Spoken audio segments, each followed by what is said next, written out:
première apparition publique pour le Falcon 8X de Dassault Aviation à l'aéroport de Bordeaux-Mérignac ce mercredi 17 décembre. Dernier né de la famille des jets d'affaires Falcon, le 8X est officiellement dévoilé à ses clients, aux opérateurs, aux partenaires industriels, mais aussi aux représentants des autorités de certification et à la presse. Mérignac is a place where we can look back to a proud heritage and forward to an exciting future. With the ATEX, it looks big and bright. The ATEX will connect the world, direct from Paris to Beijing, or Beijing to New York, from Sao Paulo to Los Angeles or to Moscow. With the ATEX, customers will also have an unprecedented selection of cabin customization solutions, offering 30 different arrangements, each one with the highest level of comfort and connectivity in the industry. I'm proud to introduce our new flagship, the Falcon ATEX.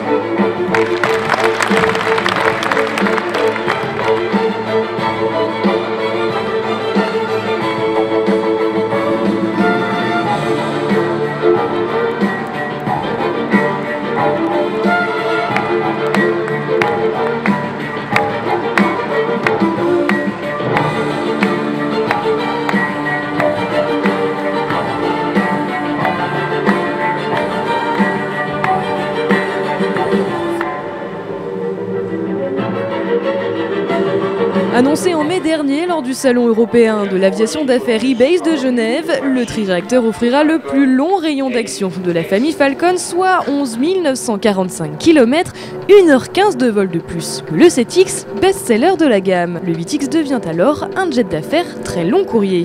Sa cabine de 13 mètres, un de plus que celle du 7X, sera quant à elle la plus longue des jets d'affaires Falcon. Un avantage certain pour la clientèle qui aura la possibilité de choisir parmi 30 configurations différentes. Une cabine allongée permettant l'extension des réservoirs placés sous le plancher. L'appareil pourra ainsi emporter jusqu'à 15,8 tonnes de carburant, soit 1,35 tonnes de plus que sur le 7X. Le 8X, oui, offre cette capacité d'avoir une plus grande longueur. Et donc un certain nombre de clients se sont déjà exprimés pour l'aménagement intérieur. Il y a plusieurs solutions qui s'offrent à eux, entre donner un plus grand crew rest pour l'équipage ou utiliser la place supplémentaire pour aménager mieux l'endroit où on dort, faire une chambre. Tout ça est en cours de finalisation en ce moment avec ses clients. Si le 8X gagne en longueur, sa masse à vide, elle, reste identique à celle du 7X.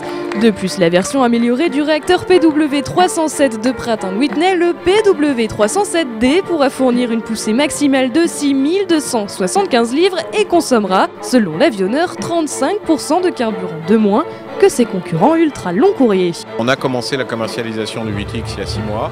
Nous avons en carnet de commande déjà un certain nombre de 8X pour 2016-2017 et donc cet avion a été très bien reçu par le marché et les clients sont là pour en témoigner puisqu'aujourd'hui pour ce roll-out nous avions les premiers clients du 8X qui étaient parmi nous. Autre gros point fort du 8X, son opérabilité. Le triréacteur étant capable de parcourir de très longues distances et se poser sur des pistes longues comme courtes, un argument de taille face à ses concurrents. Il conserve ses caractéristiques de Falcon, c'est-à-dire la capacité à pouvoir opérer à partir de pistes très courtes, comme je l'ai cité, Aspen, des pistes typiquement que d'autres avions ne peuvent pas atteindre.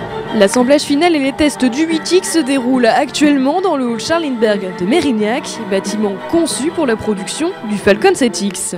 Ces essais sont faits pour vérifier tous les calculs que nous avons faits préalablement au niveau du bureau d'études, donc toutes les performances de vol, les performances de consommation, bref tout ce qui est la vérification des paramètres aéronautiques pour être sûr que l'avion marche parfaitement bien, les essais de fonctionnement des systèmes, puisque les avions maintenant sont des grands systèmes, à l'intégration de l'avionique par exemple, vérifier que les moteurs sont conformes à leurs spécifications, bref, toutes les campagnes pour vérifier qu'à la fin, la spec avion soit totalement tenue.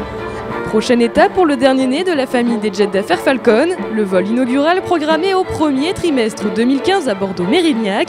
Suivra la certification mi-2016 pour une première livraison du 8X fin 2016.